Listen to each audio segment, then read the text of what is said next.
Praise the lord Jesus my life MS ಚಾನಲನ್ನು ನೋಡುತ್ತಿರುವ ನನ್ನೆಲ್ಲ ಆತ್ಮಿಕ ಸ್ನೇಹಿತರಿಗೆ ಹೃತ್ಪೂರ್ವಕವಾದ ವಂದನೆಗಳನ್ನು ಸಲ್ಲಿಸುತ್ತೇನೆ. ಈ ಕಾಲದಲ್ಲಿ ಅನೇಕ ಮಂದಿ ಪ್ರಭುವೇ ಪ್ರಭುವೇ ಎಂದು ಹೇಳುತ್ತಾರೆ, ಆದರೆ ಪ್ರಭು ಹೇಳಿದಂತೆ ಬದುಕುವುದಿಲ್ಲ. ಭಾನುವಾರ ದೇವರ ಸನ್ನಿಧಿಯಲ್ಲಿ ಇದ್ದಾಗ ಮಾತ್ರ ಭಕ್ತಿಯುತವಾಗಿ ಕಾಣುತ್ತಾರೆ, ಆದರೆ ಹೊರಗೆ ಬಂದ ತಕ್ಷಣವೇ ಬದಲಾಗುತ್ತಾರೆ. ದೇವರು ನಮಗೆ ಎರಡು ರೀತಿಯ ಜೀವನ ನಡೆಸಲು ಕರೆಯಲಿಲ್ಲ. ಆತನು ತನಗಾಗಿ ಒಂದೇ ನಿಷ್ಠೆಯ ಜೀವನವನ್ನು ನಡೆಸಲು ಕರೆದಿದ್ದಾರೆ. ಆದರೆ ಅನೇಕ ಕ್ರೈಸ್ತರು ದೇವರಿಗೆ ಇಷ್ಟವಿಲ್ಲದ ಕೆಲಸಗಳನ್ನು ಮಾಡುತ್ತಿದ್ದಾರೆ. ಅಂತಹ 7 ವಿಷಯಗಳನ್ನು ನಮ್ಮ ಜೀವನದಿಂದ ತೆಗೆದು ಹಾಕಬೇಕು ಎಂದು ದೇವರು ಬಯಸುತ್ತಾರೆ. ನಾವು ದೇವರ ವಿಶ್ವಾಸಿಗಳಾಗಿರುವುದರಿಂದ ನಮ್ಮ ಜೀವನದಲ್ಲಿ ನಿಲ್ಲಿಸಬೇಕಾದ ಆ 7 ವಿಷಯಗಳನ್ನು ಇಂದು ತಿಳಿದುಕೊಳ್ಳೋಣ. ಮೊದಲನೆಯದು, ಕ್ರೈಸ್ತರು 2 ಜೀವನಗಳನ್ನು ನಡೆಸಬಾರದು. ಇಂದಿನ ದಿನಗಳಲ್ಲಿ ಕೆಲವರು 2 ಜೀವನಗಳನ್ನು ನಡೆಸುತ್ತಿದ್ದಾರೆ. ಮತ್ತಾಯನು ಬರೆದ ಸುವಾರ್ತೆ 6ನೇ ಅಧ್ಯಾಯ 24ನೇ ವಾಕ್ಯದಲ್ಲಿ ಹೀಗೆ ಬರೆಯಲಾಗಿದೆ, ಯಾರೊಬ್ಬನು 2 ಯಜಮಾನರಿಗೆ ಸೇವೆ ಮಾಡಲಾರನು. ಅವನು ಒಬ್ಬನನ್ನು ದ್ವೇಷಿಸಿ ಮತ್ತೊಬ್ಬನನ್ನು ಪ್ರೀತಿಸುವನು, ಇಲ್ಲವೇ ಒಬ್ಬನಿಗೆ ಶ್ರದ್ಧೆಯಿಂದ ಸೇವೆ ಮಾಡಿ ಮತ್ತೊಬ್ಬನನ್ನು ತಾತ್ಸಾರ ಮಾಡಬಹುದು. ನೀವು ದೇವರನ್ನು ಐಶ್ವರ್ಯವನ್ನು ಒಟ್ಟಾಗಿ ಸೇವಿಸಲಾರಿರಿ. ಈ ವಾಕ್ಯದಲ್ಲಿ ದೇವರು ಸ್ಪಷ್ಟವಾಗಿ ಹೇಳುತ್ತಾರೆ, ನೀನು 2 ಜೀವನಗಳನ್ನು ನಡೆಸಬಾರದು ಎಂದು ಮಾತ್ರ ಅಲ್ಲ, ನೀನು 2 ಜೀವನಗಳನ್ನು ನಡೆಸಲು ಸಾಧ್ಯವೇ ಇಲ್ಲ ಎಂದು ಹೇಳುತ್ತಾರೆ. ಆದರೂ ಇಂದಿನ ಅನೇಕ ಕ್ರೈಸ್ತರು ನಾವು ಕ್ರೈಸ್ತರು ಎಂದು ಹೇಳುತ್ತಾ 2 ಜೀವನಗಳನ್ನು ನಡೆಸುತ್ತಿದ್ದಾರೆ. ಅವರು ದೇವರ ಮೇಲೆ ನಂಬಿಕೆ ಇದೆ ಎಂದು ಹೇಳುತ್ತಾರೆ, ಆದರೆ ಜಾತಕ ವಾಸ್ತುಗಳನ್ನು ನಂಬುತ್ತಾರೆ. ಭಾನುವಾರ ಚರ್ಚಿನಲ್ಲಿ ಪರಿಶುದ್ಧರಾಗಿರುತ್ತಾರೆ, ಆದರೆ ಹೊರಗೆ ಹೋಗಿದ ಮೇಲೆ ಪಾಪ ಮಾಡುತ್ತಾರೆ. ಯೇಸು ಪ್ರಭು ಸತ್ಯದೇವರು ಎಂದು ಹೇಳುತ್ತಾರೆ, ಆದರೆ ಮೂಢನಂಬಿಕೆ ಮತ್ತು ಆಚಾರಗಳನ್ನು ಅನುಸರಿಸುತ್ತಾರೆ. ಇಂತಹ 2 ಜೀವನ ನಡೆಸುವುದು ನಿಜವಾದ ಕ್ರೈಸ್ತ ಜೀವನವಲ್ಲ. ನಿನ್ನ ಆತ್ಮವನ್ನು ನೀನೇ ಮೋಸ ಮಾಡಿಕೊಳ್ಳಬೇಡ. ಅರ್ಧ ದೇವರೊಂದಿಗೆ ಅರ್ಧ ಲೋಕದೊಂದಿಗೆ ಬದುಕಲು ಸಾಧ್ಯವಿಲ್ಲ ಎಂದು ದೇವರು ಸ್ಪಷ್ಟವಾಗಿ ಹೇಳುತ್ತಾರೆ. 2 ದೋಣಿಗಳ ಮೇಲೆ ಕಾಲಿಟ್ಟು ನಿಂತವನು ಮುಂದೆ ಹೋಗಲಾರನು. ಒಂದು ದಿನ ಅವನು ತಪ್ಪದೆ ಕೆಳಗೆ ಬೀಳುತ್ತಾನೆ. ಅದೇ ರೀತಿಯಲ್ಲಿ 2 ಜೀವನಗಳನ್ನು ನಡೆಸುವವರು ಕ್ರೈಸ್ತ ಮಾರ್ಗದಲ್ಲಿ ನಿಲ್ಲಲಾರರು. ಯೇಸುವನ್ನು ತಿಳಿದ ನಂತರ ನಾವು ಒಂದೇ ಜೀವನವನ್ನು ನಡೆಸಬೇಕು. ಅದೇ ದೇವರ ಇಚ್ಛೆ. 2 ಜೀವನಗಳು ಆತ್ಮವನ್ನು ನಾಶ ಮಾಡುತ್ತವೆ. ಒಂದೇ ನಿಷ್ಠೆಯ ಜೀವನ ದೇವರಿಗೆ ಮಹಿಮೆ ತರುತ್ತದೆ. ಎರಡನೆಯದು, ಪಾಪ ಮಾಡಲು ದೇವರ ಕೃಪೆಯನ್ನು ಕಾರಣವಾಗಿಸಿಕೊಳ್ಳಬಾರದು. ರೋಮಪುರದವರಿಗೆ ಬರೆದ ಪತ್ರಿಕೆ 6ನೇ ಅಧ್ಯಾಯ 1-2ನೇ ವಾಕ್ಯದಲ್ಲಿ ಹೀಗೆ ಬರೆಯಲಾಗಿದೆ, ಹಾಗಾದರೆ ಏನು ಹೇಳೋಣ? ದೇವರ ಕೃಪೆಯು ಹೆಚ್ಚಾಗಲಿ ಎಂದು ನಾವು ಇನ್ನೂ ಪಾಪವನ್ನು ಮಾಡುತ್ತಲೇ ಇರಬೇಕೋ? ಹಾಗೆ ಎಂದಿಗೂ ಹಾಗಾಗಬಾರದು. ಪಾಪದ ಪಾಲಿಗೆ ಸತ್ತವರಾದ ನಾವು ಇನ್ನೂ ಇದರಲ್ಲೇ ಬದುಕುವುದು ಹೇಗೆ? ಹಾಗಾದರೆ ಏನು ಹೇಳೋಣ? ಕೃಪೆ ಹೆಚ್ಚಾಗಲೆಂದು ಪಾಪದಲ್ಲಿ ಮುಂದುವರಿಯಬೇಕಾ? ಎಂದಿಗೂ ಅಲ್ಲ. ಪಾಪಕ್ಕೆ ಸತ್ತವರಾದ ನಾವು ಮತ್ತೆ ಹೇಗೆ ಅದರಲ್ಲಿ ಬದುಕುವುದು? ಎಲ್ಲರೂ ಹೀಗೆ ಮಾಡುವುದಿಲ್ಲ, ಆದರೆ ಕೆಲವರು ಮಾತ್ರ ದೇವರು ಕೃಪೆ ಉಳ್ಳವರು, ನಾವು ಎಷ್ಟು ಪಾಪ ಮಾಡಿದರೂ ಕ್ಷಮಿಸುತ್ತಾರೆ ಎಂದು ಹೇಳುತ್ತಾರೆ. ಆದರೆ ಸತ್ಯ ಏನೆಂದರೆ ದೇವರ ಕೃಪೆ ಪಾಪ ಮಾಡಲು ಕೊಡಲಾಗಲಿಲ್ಲ, ಪಾಪದಿಂದ ಬಿಡುಗಡೆಯಾಗಲು ಕೊಡಲಾಗಿದೆ. ಯೇಸು ನಮ್ಮ ಪಾಪಗಳಿಗಾಗಿ ಸತ್ತು ಹೋದರು, ನಾವು ಪಾಪದಲ್ಲೇ ಮುಂದುವರಿಯಲು ಅಲ್ಲ. ಪಾಪವನ್ನು ಬಿಟ್ಟು ಪರಿಶುದ್ಧವಾಗಿ ಬದುಕಲು ಯೇಸು ನಮ್ಮ ಪಾಪಗಳಿಗಾಗಿ ಸತ್ತದ್ದು, ನಾವು ಪಾಪದಲ್ಲೇ ಮುಂದುವರಿಯಲು ಅಲ್ಲ, ಪಾಪದಿಂದ ಬಿಡುಗಡೆಯಾಗಲು. ನಾವು ಪಾಪವನ್ನು ಬಿಟ್ಟು ಪರಿಶುದ್ಧವಾಗಿ ಬದುಕಬೇಕೆಂಬುದೇ ದೇವರ ಇಚ್ಛೆ. ಆದರೆ ಕೆಲವರು ದೇವರ ಕೃಪೆಯನ್ನು ಕಾರಣವಾಗಿಸಿಕೊಂಡು ಪಾಪ ಮಾಡುತ್ತಾರೆ. ಹೀಗಾಗಿ ಕೃಪೆಯನ್ನು ಅಡ್ಡವನ್ನಾಗಿ ಮಾಡಿಕೊಂಡು ಪಾಪ ಮಾಡಿದರೆ ಏನಾಗುತ್ತದೆ ಎಂಬುದು ಇಬ್ರಿಯರಿಗೆ ಬರೆದ ಪತ್ರಿಕೆ 10ನೇ ಅಧ್ಯಾಯ 26-27ನೇ ವಾಕ್ಯದಲ್ಲಿ ಹೀಗೆ ಹೇಳಲಾಗಿದೆ, ನಾವು ಸತ್ಯದ ಪರಿಜ್ಞಾನವನ್ನು ಹೊಂದಿದ ಮೇಲೂ ಬೇಕೆಂದು ಪಾಪ ಮಾಡಿದರೆ ಪಾಪ ಪರಿಹಾರಕ್ಕಾಗಿ ಇನ್ಯಾವ ಯಜ್ಞವೂ ಉಳಿದಿರುವುದಿಲ್ಲ. ಬದಲಿಗೆ ಅತ್ಯಂತ ಭಯಂಕರವಾದ ನ್ಯಾಯ ತೀರ್ಪಿನ ನಿರೀಕ್ಷೆ ಹಾಗೂ ದೇವರ ವಿರೋಧಿಗಳನ್ನು ದಹಿಸುವ ಕೋಪಾಗ್ನಿಯು ಮಾತ್ರ ಇರುವುದು. ಇದರ ಅರ್ಥ ಏನೆಂದರೆ ಇನ್ನು ಪಾಪಕ್ಕೆ ಬಲಿ ಇರುವುದಿಲ್ಲ, ನ್ಯಾಯದ ತೀರ್ಪು ಎದುರಿಸಬೇಕಾಗುತ್ತದೆ, ನರಕದ ಶಿಕ್ಷೆ ಇರುತ್ತದೆ. ಅಂತಹ ಸ್ಥಿತಿಯಲ್ಲಿ ಭಯದಿಂದ ಬದುಕಬೇಕಾಗುತ್ತದೆ. ತಿಳಿಯದೆ ಮಾಡಿದ ಪಾಪವನ್ನು ದೇವರು ಕ್ಷಮಿಸುತ್ತಾರೆ, ಆದರೆ ಎಲ್ಲ ತಿಳಿದಿದ್ದರೂ ಪಾಪ ಮಾಡಿದರೆ ದೇವರು ಖಂಡಿತವಾಗಿ ಲೆಕ್ಕ ಕೇಳುತ್ತಾರೆ. ಇಂದು ದೇವರು ನಮ್ಮೊಂದಿಗೆ ಮಾತನಾಡುತ್ತಿದ್ದಾರೆ. ನನ್ನ ಕೃಪೆಯನ್ನು ನೀನು ಶರೀರದ ಸುಖಗಳಿಗೆ ಬಳಸುತ್ತಿದ್ದೀಯಾ? ದೇವರ ಕೃಪೆಯನ್ನು ಅಡ್ಡವನ್ನಾಗಿ ಮಾಡಿಕೊಂಡು ಪಾಪ ಮಾಡಬೇಡ. ನಾವು ಆ ಕೃಪೆಯನ್ನು ಪಡೆಯಲು ಯೇಸು ತನ್ನ ರಕ್ತವನ್ನು ಸುರಿಸಿ ಪ್ರಾಣತ್ಯಾಗ ಮಾಡಿದರು ಎಂಬುದನ್ನು ಮರೆಯಬೇಡ. ಮೂರನೆಯದು, ಪಾಸ್ಟರ್ಗಳನ್ನು ದೇವರಂತೆ ಕಾಣಬಾರದು. ಕೊರಿಂಥದವರಿಗೆ ಬರೆದ ಮೊದಲನೇ ಪತ್ರಿಕೆ 3ನೇ ಅಧ್ಯಾಯ 4 ಮತ್ತು 7ನೇ ವಾಕ್ಯದಲ್ಲಿ ಹೀಗೆ ಬರೆಯಲಾಗಿದೆ, ಒಬ್ಬನು ನಾನು ಪೌಲನವನು ಎಂದು ಹೇಳುತ್ತಾನೆ, ಮತ್ತೊಬ್ಬನು ನಾನು ಅಪೊಸ್ತಲನವನು ಎಂದು ಹೇಳುತ್ತಾನೆ. ಹಾಗಾದರೆ ನೀವು ಲೋಕ ಸಂಬಂಧಿಗಳಲ್ಲವೇ? ಪೌಲನು ಯಾರು? ಅಪೊಸ್ತಲನು ಯಾರು?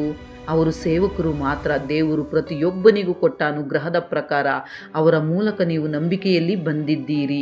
ನಾನು ನೆಟ್ಟೆ, ಅಪೊಸ್ತಲನು ನೀರು ಹಾಕಿದನು, ಆದರೆ ಬೆಳವಣಿಗೆ ತಂದದ್ದು ದೇವರೇ. ಆದುದರಿಂದ ನೆಡುವವನು ಏನೂ ಅಲ್ಲ, ನೀರು ಹಾಕುವವನು ಏನೂ ಅಲ್ಲ, ಬೆಳೆಸುವ ದೇವರೇ ಎಲ್ಲವೂ.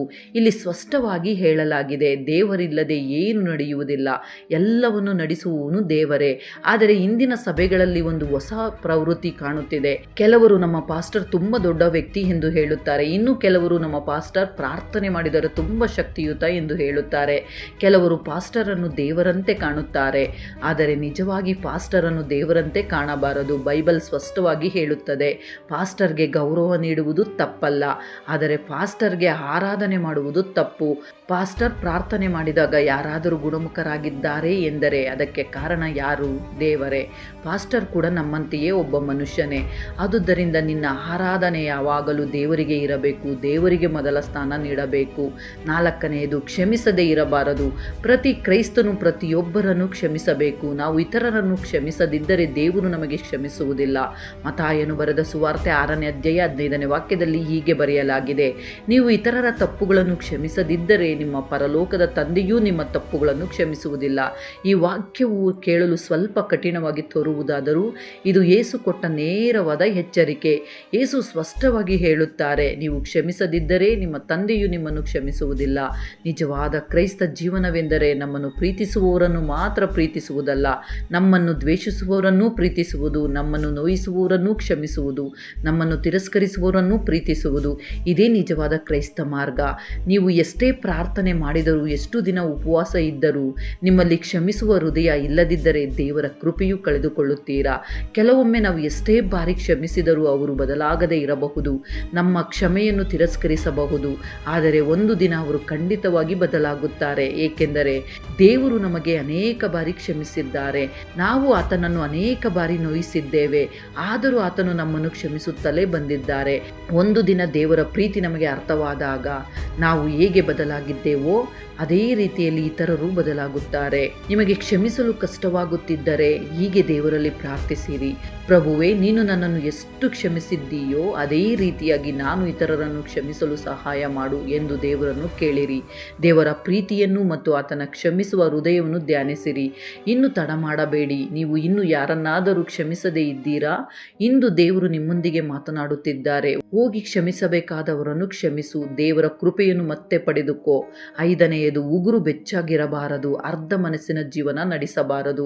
ಪ್ರಕಟಣೆ ಗ್ರಂಥ 3ನೇ ಅಧ್ಯಾಯ 15-16ನೇ ವಾಕ್ಯದಲ್ಲಿ ಹೀಗೆ ಬರೆಯಲಾಗಿದೆ, ನಿನ್ನ ಕೃತ್ಯಗಳನ್ನು ಬಲ್ಲೆನು, ನೀನು ತಣ್ಣಗೂ ಅಲ್ಲ ಬೆಚ್ಚಗೂ ಅಲ್ಲ. ನೀನು ತಣ್ಣಗಾಗಲಿ ಬೆಚ್ಚಗಾಗಲಿ ಇದ್ದರೆ ಒಳ್ಳೆಯದಾಗಿತ್ತು. ನೀನು ಬೆಚ್ಚಗೂ ಇಲ್ಲದೆ ತಣ್ಣಗೂ ಇಲ್ಲದೆ ಉಗುರು ಬೆಚ್ಚಗಿರುವುದರಿಂದ ನಿನ್ನನ್ನು ನನ್ನ ಬಾಯಿಯೊಳಗಿಂದ ಕಾರುವೆನು. ಇದರ ಅರ್ಥವೇನೆಂದರೆ ಕೆಲವರು ಪ್ರಾರ್ಥನೆ ಮಾಡುವಾಗ ಮಾತ್ರ ಒಳ್ಳೆಯವರಾಗಿರುತ್ತಾರೆ, ಪ್ರಾರ್ಥನೆ ಮುಗಿದ ತಕ್ಷಣವೇ ಜಗಳ ಮಾಡುತ್ತಾರೆ, ದೇವರನ್ನು ಪ್ರೀತಿಸುತ್ತಾರೆ, ಲೋಕವನ್ನೂ ಪ್ರೀತಿಸುತ್ತಾರೆ, ಪಾಪವನ್ನು ಸಂಪೂರ್ಣವಾಗಿ ಬಿಡುವುದಿಲ್ಲ, ದೇವರನ್ನು ಸಂಪೂರ್ಣವಾಗಿ ಪ್ರೀತಿಸುವುದಿಲ್ಲ. ಇದೇ ಉಗುರು ಬೆಚ್ಚಿನ ಜೀವನ. ಅವರು ಚರ್ಚಿಗೆ ಹೋಗುತ್ತಾರೆ, ಸಿನಿಮಾಗಳಿಗೂ ಹೋಗುತ್ತಾರೆ, ದೇವರ ವಾಕ್ಯವನ್ನು ಮಾತನಾಡುತ್ತಾರೆ, ಆದರೆ ಕೆಟ್ಟ ಮಾತುಗಳನ್ನು ಮಾತನಾಡುತ್ತಾರೆ.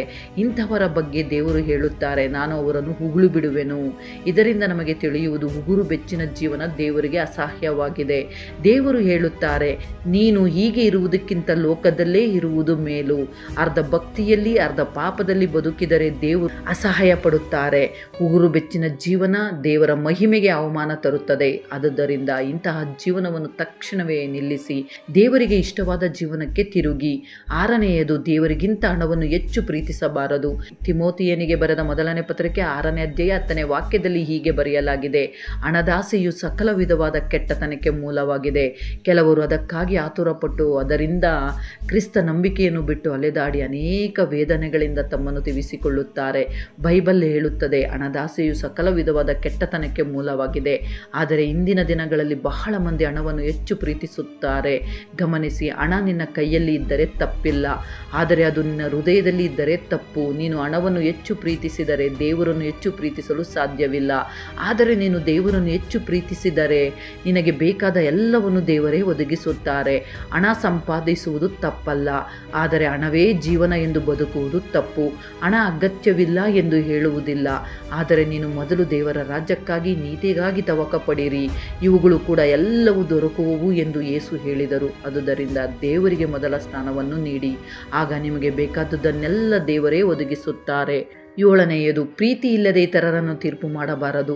ಗಲಾತ್ಯದವರಿಗೆ ಬರೆದ ಪತ್ರಿಕೆ 6ನೇ ಅಧ್ಯಾಯ 1ನೇ ವಾಕ್ಯದಲ್ಲಿ ಹೀಗೆ ಬರೆಯಲಾಗಿದೆ, ಸಹೋದರರೇ, ನಿಮ್ಮಲ್ಲಿ ಯಾರಾದರೂ ಯಾವುದೋ ಒಂದು ದೋಷದಲ್ಲಿ ಸಿಕ್ಕಿದರೆ ಅಂಥವನನ್ನು ಆತ್ಮನಿಂದ ನಡೆಸಿಕೊಳ್ಳುವ ನೀವು ಶಾಂತ ಭಾವದಿಂದ ತಿದ್ದಿ ಸರಿ ಮಾಡಿರಿ.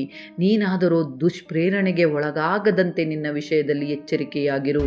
ನನ್ನ ಅಭಿಪ್ರಾಯದಲ್ಲಿ ಇದು ಪಾಪಕ್ಕಿಂತಲೂ ಅಪಾಯಕಾರಿ. ಪ್ರೀತಿ ಇಲ್ಲದೆ ತೀರ್ಪು ಮಾಡುವ ಮನಸ್ಸು ದೇವರಿಗೆ ಅಸಹ್ಯ.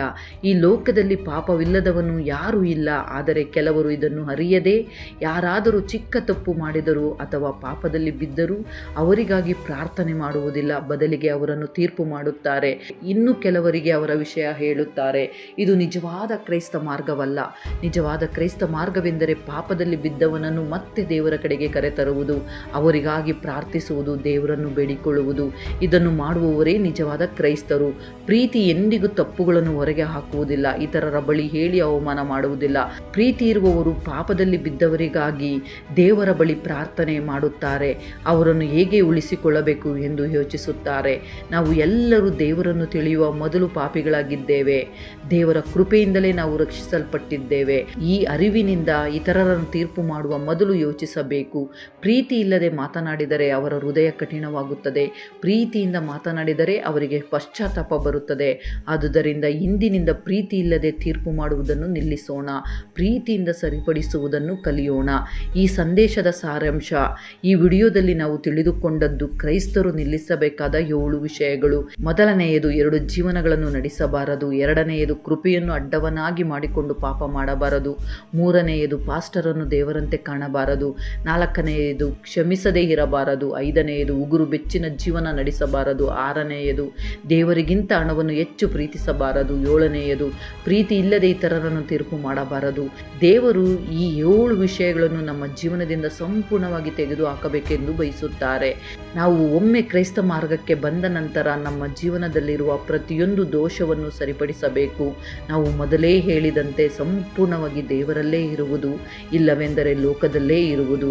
ಅರ್ಧ ದೇವರಲ್ಲೂ ಅರ್ಧ ಲೋಕದಲ್ಲೂ ಇರುವ ಜೀವನ ದೇವರಿಗೆ ಅಸಹ್ಯ. ಆದುದರಿಂದ ಇಂದು ಒಂದು ನಿರ್ಧಾರ ಮಾಡಿ ನಿಮ್ಮ ಜೀವನವನ್ನು ಸಂಪೂರ್ಣವಾಗಿ ದೇವರಿಗೆ ಅರ್ಪಿಸಿ. ಈ 7 ವಿಷಯಗಳಲ್ಲಿ ಯಾವುದಾದರೂ ನಿಮ್ಮ ಜೀವನದಲ್ಲಿ ಇದ್ದರೆ ತಕ್ಷಣವೇ ಬದಲಾಯಿಸಲು ದೇವರು ನಿಮ್ಮನ್ನು ಕರೆಯುತ್ತಿದ್ದಾರೆ. ಕೊನೆಯ ಮಾತು, ನಿಲ್ಲಿಸಬೇಕಾದ ಕೆಲಸಗಳನ್ನು ನಿಲ್ಲಿಸೋಣ, ದೇವರು ಬಯಸುವ ಜೀವನವನ್ನು ಆರಂಭಿಸೋಣ. ಈ ವಿಡಿಯೋ ನಿಮಗೆ ಇಷ್ಟವಾಗಿದ್ದರೆ ಅನೇಕರಿಗೆ ಶೇರ್ ಮಾಡಿರಿ, ಲೈಕ್ ಮಾಡಿರಿ, ಸಬ್ಸ್ಕ್ರೈಬ್ ಮಾಡಿಕೊಳ್ಳಿರಿ. ಮತ್ತೊಂದು ಅದ್ಭುತವಾದ ಅಂಶದೊಂದಿಗೆ ಮತ್ತೆ ನಿಮ್ಮ ಬಳಿಗೆ ಬರಲು ಪ್ರಯತ್ನ ಮಾಡುತ್ತೇನೆ. ಸರ್ವಶಕ್ತ ದೇವರ ಮಹಾಕೃಪೆಯು ನಮ್ಮೆಲ್ಲರೊಂದಿಗೆ ಸದಾ ಇದ್ದು ನಮ್ಮನ್ನು ಕಾಪಾಡಿ ನಡೆಸಿ ಬಲಪಡಿಸಲಿ. ಆಮೇನ್.